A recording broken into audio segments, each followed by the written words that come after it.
ఇప్పుడు no cost cough syrup తో 60 రూపాయల విలువ గల ఇన్హేలర్ పూర్తిగా ఉచితం. దెబ్బకి దగ్గు జలుబు మాయం.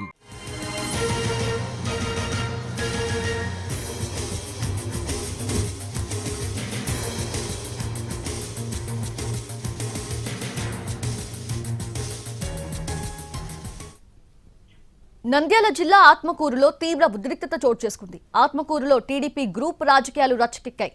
మాజీ మంత్రి ఏరాసు ప్రతాప్ రెడ్డిపై దాడి జరిగింది. ఏరాసు ఇంటి కిటికీ అద్దాలను ధ్వంసం చేశారు ఎమ్మెల్యే బుడ్డా రాజశేఖర రెడ్డి వర్గీయులు. టీడీపీ నేతలు కార్యకర్తలు మూకుమ్మడిగా చేసిన దాడిలో మాజీ మంత్రి ఏరాసు ప్రతాప్ రెడ్డికి స్వల్ప గాయాలయ్యాయి. వెంటనే అలర్ట్ అయిన పోలీసులు ఘటనా స్థలికి పెద్ద సంఖ్యలో చేరుకున్నారు. ఇరు వర్గాలను అదుపు చేసేందుకు ప్రయత్నించారు.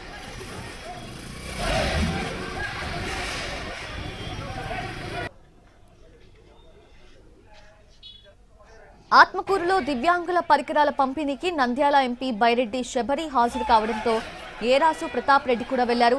అయితే శ్రీశైలం నియోజకవర్గం టీడీపీలో చిచ్చు పెట్టేందుకే రాజు ఆత్మకూరు వచ్చాడని ఆరోపిస్తూ అతన్ని తమకు అప్పగించాలని పోలీసులతో వాగ్వాదానికి దిగారు స్థానిక టీడీపీ నేతలు.